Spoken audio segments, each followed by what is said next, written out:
कि अपना सहयोग देना चाहते हैं, मैं इसके लिए आपका आभार व्यक्त करता हूं। मैं आपको एक विश्वास भी दिलाना चाहता हूं, उत्तर प्रदेश सरकार के अगुआ हमारे यशस्वी मुख्यमंत्री योगी आदित्यनाथ जी बड़े उदार हैं, एक महान संत है, आशीर्वाद ही उनके हिस्से में आता है, जिसे प्राप्त करने का हक आपके पास भी है। निगम साहब कुछ अन्य विभागों का उल्लेख कर रहे थे कि अमुक विभागों के जो सहयोगी हैं उन पर सरकार ने विचार किया है, और मेरे लिए भी एक गर्व की बात है कि मेरे पास इतना बड़ा परिवार है जिसका मैं अगुआ हूं। तो अपने परिवार के कल्याण की बात कौन नहीं सोचता। आपका सुख भी हमारा है, आपका दुख भी हमारा है। अभी कौशल जी को सुन तो रहे थे, एक पिता का दर्द इतने बड़े परिवार के सामने छलका,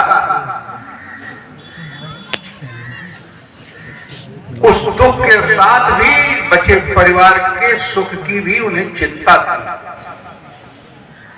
तो मुझे भी आपके अगुआ होने के नाते आपके कल्याण, आपके सुख, आपकी तरक्की और आपकी सुविधा की पूरी चिंता है, इसमें आपको कहीं संदेह नहीं होना चाहिए।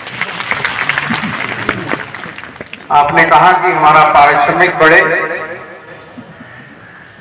आपने कहा कि हमें राज्य कर्मचारी का दर्जा मिले,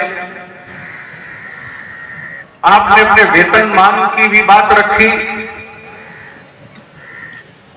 पुरस्कार योजना लागू हो, आपको सम्मान मिले, उस विषय को भी आपने हमारे सामने रखा। 3000 मानव दिवस की बाध्यता को हम समाप्त करें, उस बाध्यता को हम मानक न बनाएं, उस पर भी आपने विचार करने का अनुरोध किया। आगरा के 101 रोजगार सेवकों को पारिश्रमिक नहीं मिल रहा है, उन पर भी विचार करने की बात आपने कही। पिछली बार आपने मांग की थी, आपके अध्यक्ष जी ने मांग की थी, 10 बिंदुओं का मांग पत्र था जिसपे 9 पर हमने विचार किया और उसे पूरा भी किया। हेलो, नमस्कार। 10वीं मांग पर हमने कहीं अस्वीकार नहीं किया है, वो नीतिगत है। और पहले मैंने कहा कि कौन घर का मालिक है जो अपने बच्चों को सुखी, स्वस्थ और इस धरती का सबसे सुखी व्यक्ति नहीं देखना चाहता, सबसे बड़ा आदमी नहीं देखना चाहता। तो ग्राम विकास मंत्री के रूप में मेरा भी वही सपना है, कहीं न कहीं परिवार चलाने में आप सब घर के अगुआ, जो कठिनाई आपके सामने सीमित संसाधन में है, वही कठिनाई सरकार के मंत्री के रूप में, सरकार के प्रतिनिधि के रूप में हमारे भी सामने कभी कभी आती। लेकिन उन सब के बावजूद भी घर का मालिक अगर भूखा भी रहे तो अपने परिवार के पेट को भरने का इंतजाम करता भी रहे, तो उसकी चिंता हमें है। निगम साहब कह रहे थे कि मंत्री जो चाहे कर सकता है। निगम साहब, आप तो सरकारी सेवक रहे, जब अपनी पत्रावली पर टिप्पणी अंकित करते थे तो अपने इन साथियों के विरुद्ध जो नियम होता था उसमें कहीं न कहीं आपकी भी कलम रुकती थी। लेकिन